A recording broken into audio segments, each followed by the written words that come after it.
Hey guys, welcome back to the channel. It's Dr. Roberts with Ultimate Bariatrics. Today we're going to be talking about common missteps that could sabotage your success after weight loss surgery. So a lot of times people ask me, well, what can I do to avoid gaining the weight back, to avoid needing a revision? And so I want to go through a couple of common mistakes so that hopefully it will benefit you guys. I think probably the most common thing that can lead to weight regain and lack of success is just letting the surgery do all of the work. We always talk about these surgeries being tools, and if you let the tool do all the heavy lifting, then you're not going to get any stronger. So you have to really change your habits to have long-lasting success.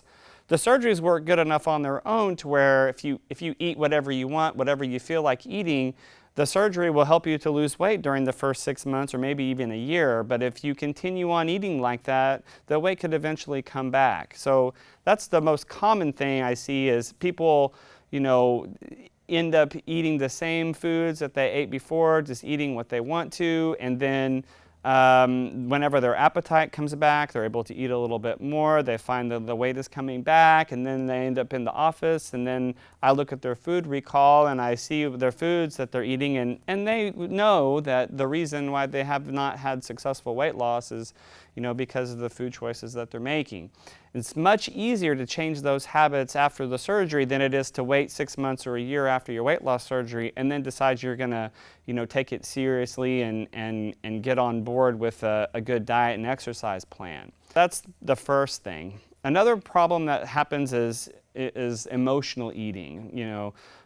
It's funny if you look at it, a lot of times we find ourselves eating whenever we're not even really hungry. Maybe we're bored, maybe we had a bad day at work or whatever.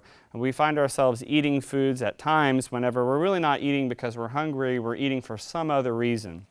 A lot of times it's emotional. So I would encourage you to get out of the habit of doing that. Sometimes it's helpful to do a food journal or even prepare your food the day before. That's something that really helps me stay on a diet plan, is preparing my meals. It's a little bit of a pain to prepare your meals, but that's the best way to know what you're going to eat if you've already prepared it the day before. So avoiding the emotional eating is very important. Avoid snacking.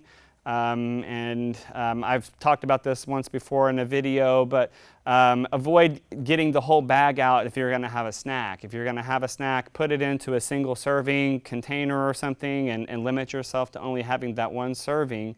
It's very easy to turn like a healthy, okay snack into eating way too many calories. If you're, watching TV and snacking, after a while, you'll have eaten like 4 servings, and then you've eaten so many calories that you may not even be able to get a calorie deficit for the day, and that's the day that you won't be losing any weight.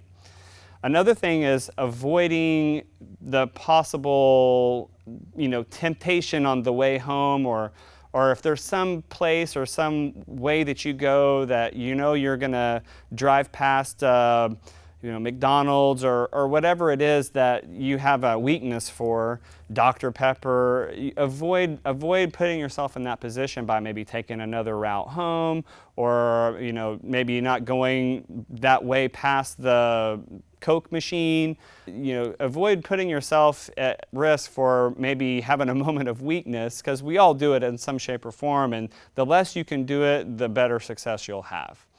So that's all I've got for you this week, guys. We'll see you next time. Take care.